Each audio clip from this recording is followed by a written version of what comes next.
continue Park Road, continuing southbound, and past. What's your ETA? 30 seconds. Through South London, a convoy of police cars followed the suspect's Audi Q8. It had been linked to a shooting the night before. Standing by for strikes, stand by, stand by. When it turned into a side street, police launched a plan to stop it and remove the driver. Onto Coastal Gardens.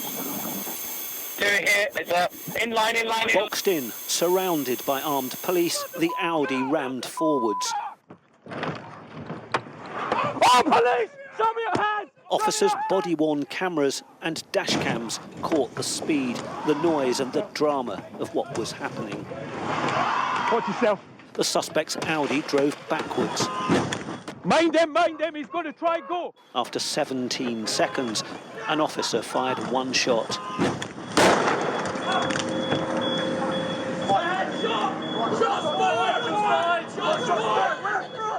The jury was shown a graphics version of the movement of the firearms officers. Blake is the yellow dot. He ends up in front of the suspect's car from where he takes the final shot. The officer said he feared the car would hit and kill one of his colleagues. He shot the driver in the forehead and killed him. The suspect was Chris Kaba, 24 and about to be a father. It wasn't his car. There was no weapon inside it. The next day, as police investigated the shooting, Mr. Kaba's distraught family went to the scene.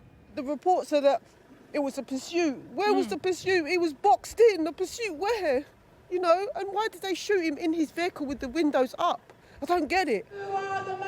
Police! In London and elsewhere, campaigners looked for an explanation.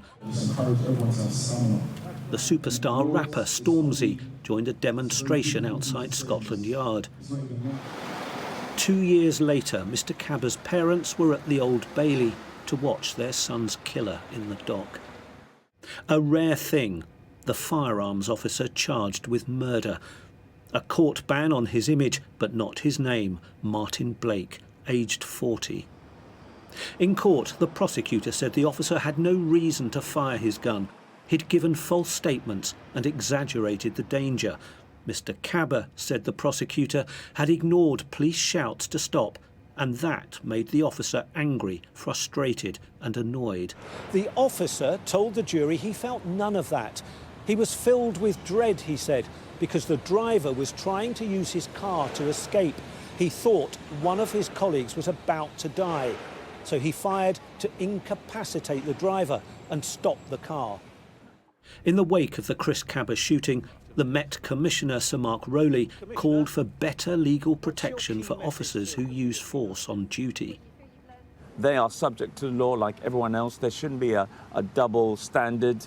I know the Commissioner's talking about extra protection for firearms officers, but that, again, is sending the wrong signal. You cannot have one law for one set of people and another law for others. It has to be consistent.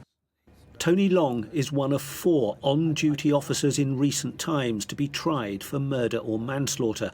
He shot dead a suspect in North London nearly 20 years ago. He was acquitted. We ask those police officers to look after us. And so if we train them to use these varying degrees of force, ending up potentially with lethal force, then I think we should be not cutting them some slack, but we should have a better understanding. And you can't just automatically say, well, that police officer shot someone. The jury has delivered its verdict on the shooting of Chris Kaba, but the debate over the police use of lethal force will continue.